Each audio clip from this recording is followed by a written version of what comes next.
Difficult.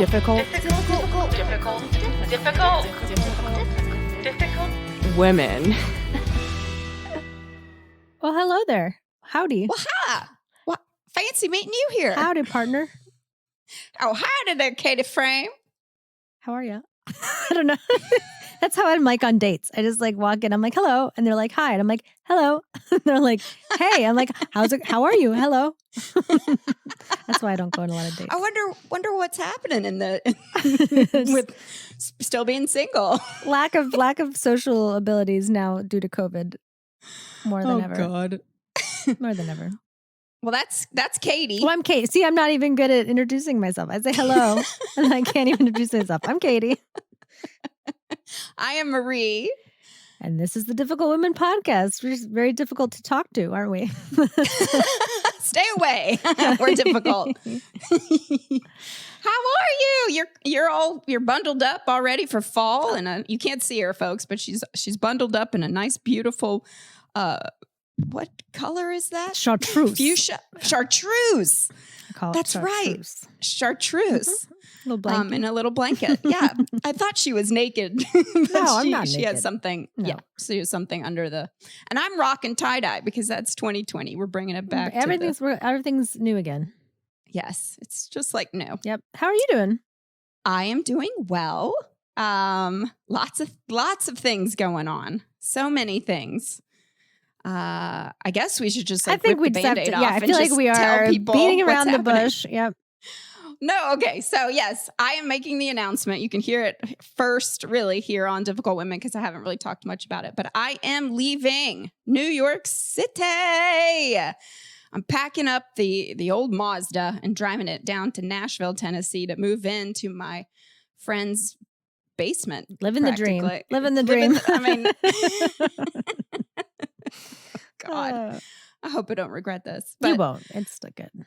Yeah, I actually may be back in November in New York for Thanksgiving, but that's a whole, who knows. But the real thing is I've lived in my apartment for 15 years. My roommate moved out in July.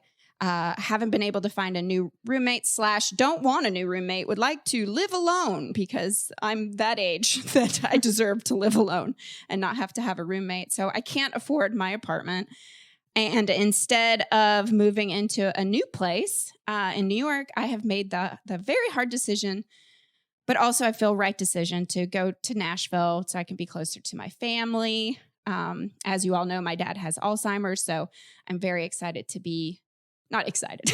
I'm excited about that. I'm so excited. I'm happy that I can be around my family to help out. And also, just something new. Just to be in a different town. And I don't know. We're still going to continue the band. Yes. Somebody was like, oh, the band's retiring. I'm like, oh, no. The band is taking it to the next level, my friends. we can do all sorts of things. We can travel around.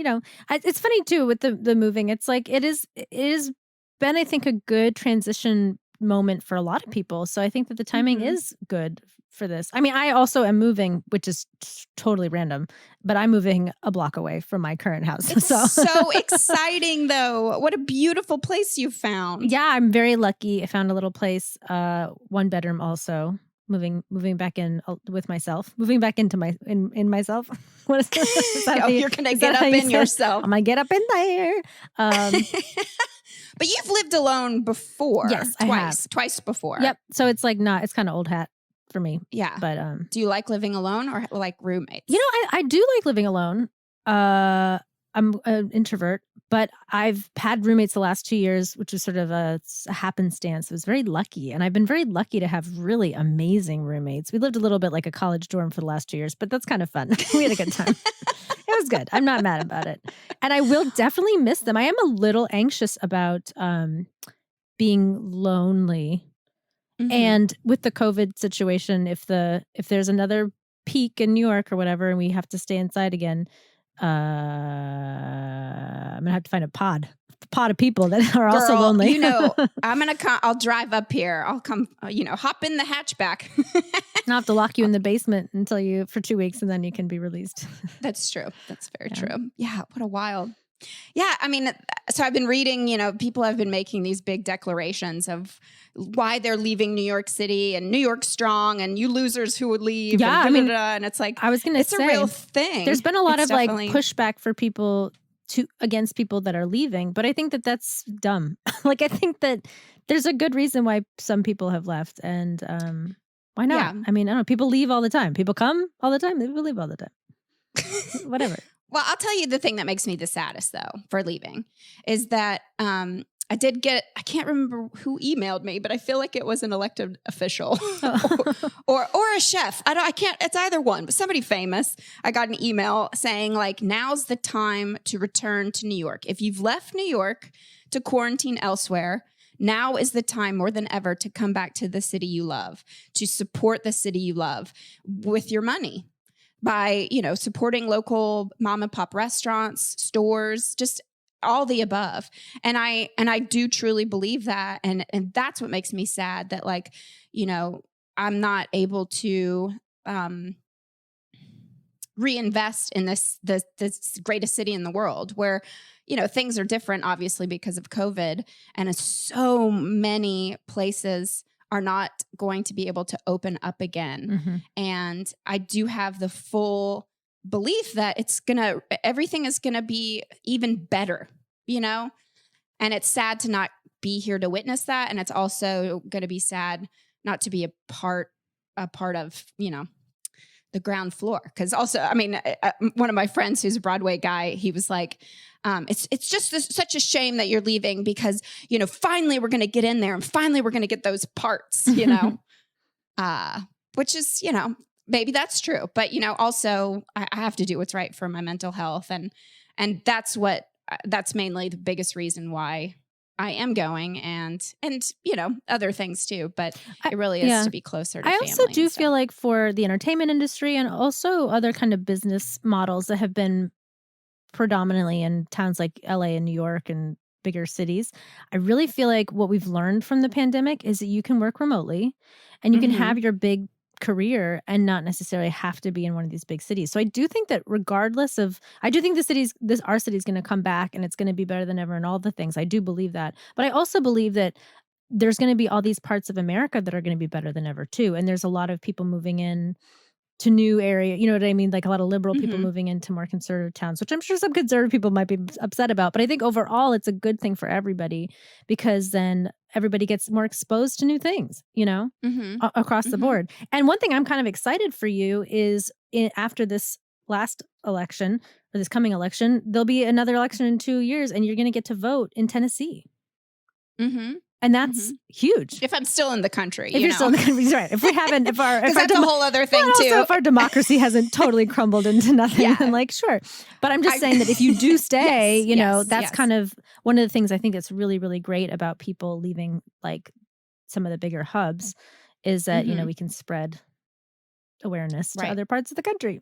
Well, I was talking to my mom this morning and I actually went to my first protest last night and it really did make me, honestly, what people are doing in New York, I mean, in all the big cities, but especially in New York, I feel just because I've lived here for 15 years, but being amongst like the people at this protest and their incredible activism, it did make me sad as I walked away on my way home that like I have to make sure to hold myself accountable to stay as active as possible in Nashville. Yeah, I think more than ever, even more than ever, because we do have a big prominent activist group here. So of course they can always have more people, but it's in places where it's not as big of a group that you can really participate. And it's a good way to meet people and stuff too, by the way, just as like it's a moving thing. Last night I was checking out the crowd. That's so awful. There's some really cute boys. Yeah, but I do. You can hold me accountable. All of our listeners can hold me accountable. But I think that's going to be very important to find a good community of activists in Nashville that I know of. There's actually like a really young group of activists. I wonder if they'd like this grandma up in that group, but I'm sure they'd take anybody. Right. So it would. I don't know. But I'm excited. I mean, it's also just sad. It's like such an end of an era in this apartment. Yeah. So a little, this is not normal, I think, for New Yorkers to actually live in the same place for the entire time. I've been here 15 and a half years, same apartment. And I was trying to count. It's something like 16 different roommates in the 15 years. Yeah. Isn't that crazy? Yeah. But the worst roommate I ever had was this woman named Ngozi. And before she was a sublet. And so she was here for 6 weeks. She was so bad. She had torn her ACL. And she had told me that she was going to be having ACL surgery when I met her. And I was like, I didn't think anything of it. But I really should have, because I live on a 5-floor walk-up. Well, she should have thought of it if she knew where she lived. I mean, well, so what that meant is that literally she moved in, had her surgery, and then did not leave my apartment for 6 weeks. She stayed on the couch the entire time. She was rewatching Lost, which that's great. That's fine. Very small apartment. So one person who is a stranger. But the worst part of it, that would be fine. The worst part, though, is that she made keys to all of her friends. Oh, right. That's terrible. And so then I would be here with her on the couch, and all of a sudden Cynthia would come over, or Claire would pop by, or Gerard, or what? It was like a fucking swinging door. So many strangers up in my house, and they would stay up till all hours of the night. And I would come out, and then I was the bad guy, but I was like, this is my house. Yeah. And then the last day that she moved out, this was crazy. So I was working at Tribeca Grill. She shows up in a nightgown, just no underwear or anything, just a nightgown and like sandals. They're like, Marie, there's somebody at the front desk for you. And I was like, what? I go down, I see this woman in her nightgown. I was like, what's going on, Ngozi? She's like, I got locked out. And this is her moving day. So I was like moving, mountains to get her out of there. I gave her my keys.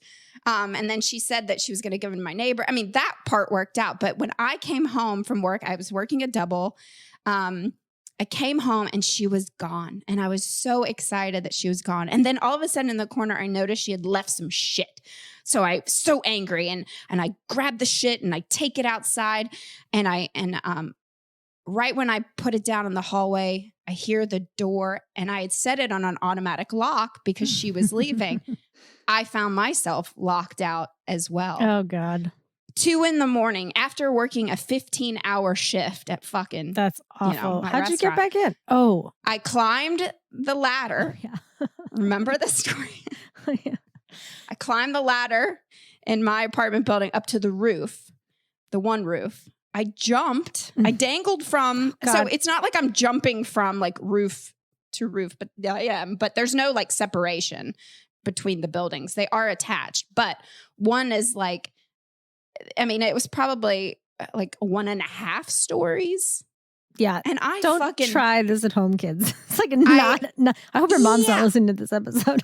I know. She'd be like, what did you do? But I dangled myself down.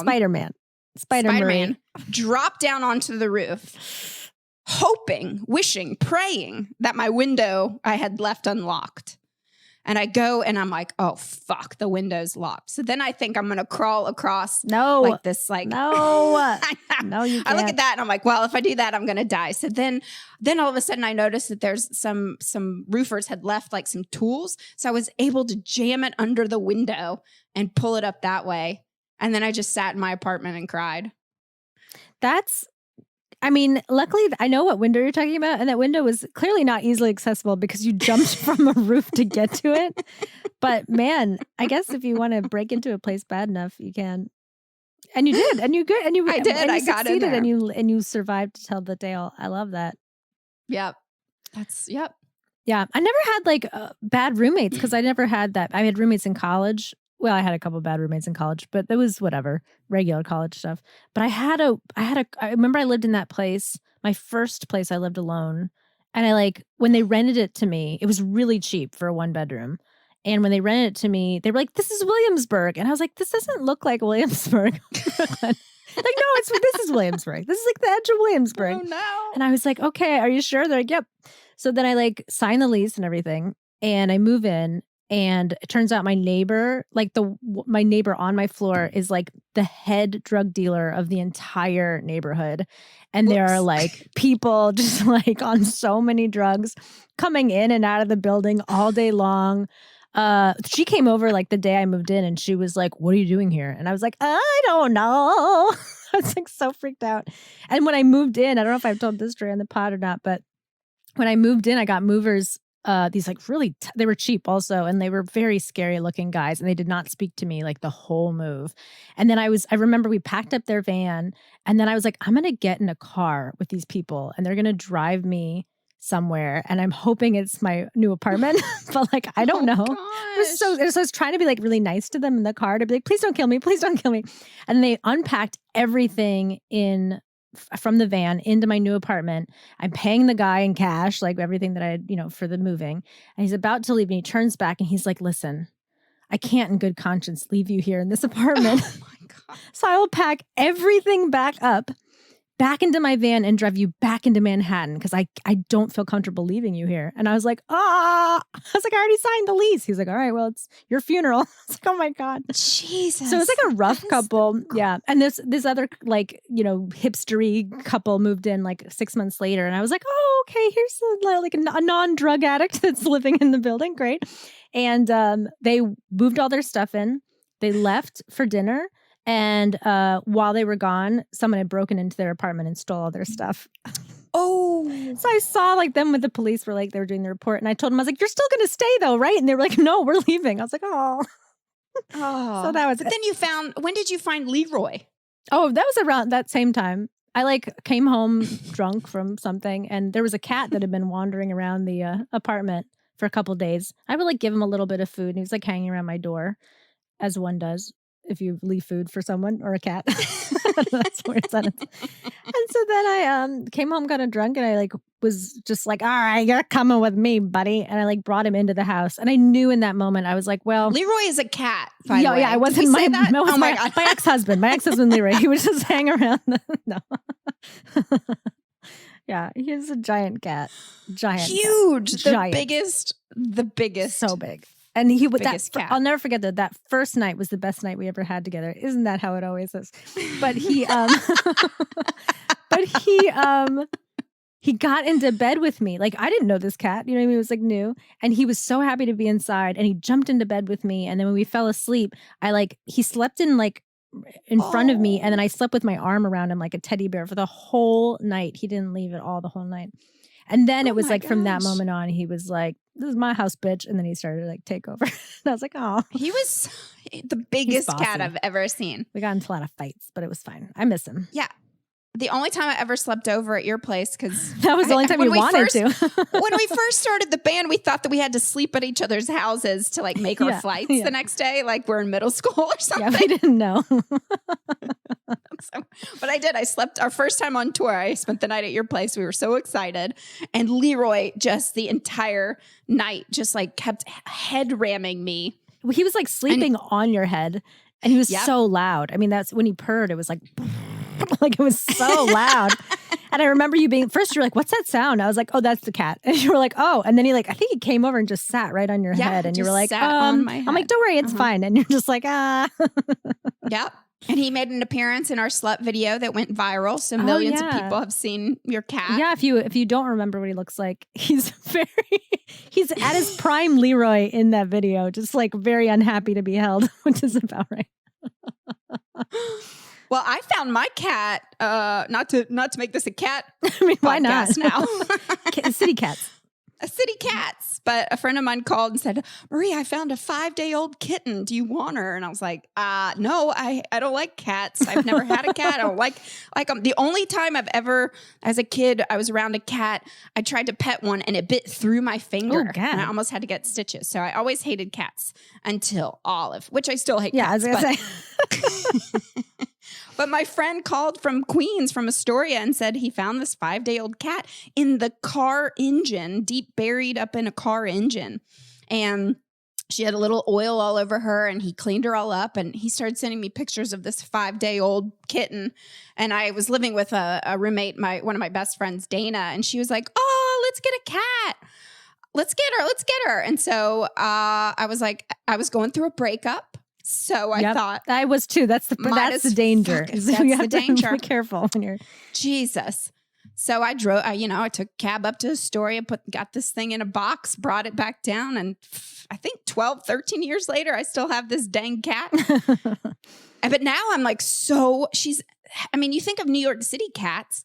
My cat has never left this apartment since she was 5 days old. She's been to the vet 3 or 4 times, not that many times because she, knock on wood, hasn't been sick.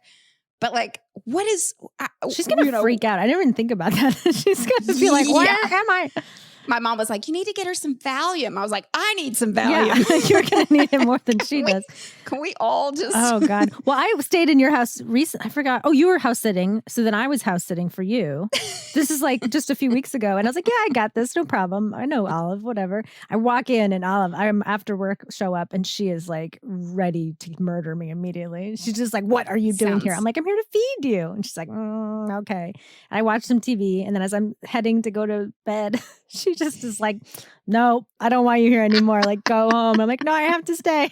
And so I walked into your room to like drop something off, and then she would not let me out of your room. Like she was like blocking, like hissing at me. So I had to leave the lights on all night because I couldn't, in the living room, because I couldn't go back to turn them off. I was like, I'm scared. I closed the door. That sounds like my baby. Yeah, your little baby. My little Satan. Mm-hmm. My gosh. But yeah, I don't know how she's going to, I don't know. But so yeah, I moved into my friend's house in Donaldson, Tennessee. Actually, it's a part of Nashville, but I guess if you were to send me a postcard, it would be Donaldson, Tennessee. Okay. But my friend has a big, like, not a farm, but it is a huge garden. So look forward to that. And then she has 4 chickens. Oh, what are their names? So, they're the Golden Girls. Oh, I love it. I think, yeah. But at first I was, can Olive like play in the backyard? Oh God, no. Yeah, that's. I feel like the chicken's leader. She's a tough cookie, but she's also kind of small. Yeah, I don't know. She might eat the chickens. I don't know. Yeah, I'm gonna keep her inside. I think she's an indoor cat, but I would be curious. Because she's never been outside. I've never seen her put her paws on grass. I don't think she ever has put her paws on grass. You've known her whole life, basically. Yeah. I mean, those 5 days before I met her, who knows, Just tromping around in the grass, right out of the womb. Just like most babies, just rolling around in grass. Where's her mom? Oh, where's her mom? Yeah. I don't know. She had a splitsies. Yeah, keep them there, keep them warm. That's too bad. So anyway, we've gone to a weird place so far. Are you going to get chickens? You should get chickens. Well, you'll find out if you want to get chickens or not when you stay with the chickens. I would love chickens. I really would. My roommate, who's going to, so there's 4 of us here. We're all leaving this apartment to go somewhere else. And one of my roommates, she's going to stay in Brooklyn, but she really wants chickens. And I think you can have 2 chickens in New York. You can't have roosters, but you can have hens. Really? Yeah. On a roof? No, like in your bathroom? She's looking for a backyard. Oh, okay. Which they do have in New York sometimes, you guys. Sometimes you can find a backyard, and she's I think she'll find one. Oh, that's exciting. Yeah. Yeah. I mean, I just want fresh eggs. I think that would be really fun. They're so good. I'm going to foster a dog. Oh, yeah, that's nice. Can I just say one thing about chickens, just in case anybody is thinking about getting chickens? I just want them to know that you can't just get 1 chicken. You have to get 2 because they get very lonely. Oh. So that's just a side note about chickens. Also, chickens like to watch TV. And also, one time you can teach a chicken how to play tic-tac-toe, but it's kind of a trick. Okay, that's also, there was a chicken. Here's another chicken fact. There's also the chicken that they cut his head off, and he like lived for like 2 years or something, and then they took him around to like fairs to be like, look at this chicken, still alive. And the reason he died wasn't because he was missing a head. He died because they would feed him with a dropper, and then he choked on his little food one day. Oh no! Yeah. Anyway, with no head. Yeah, because they had to do an eyedropper into his neck. So bad. So those are my chicken facts. I really like chicken facts. I remember this story because we started writing a song about it.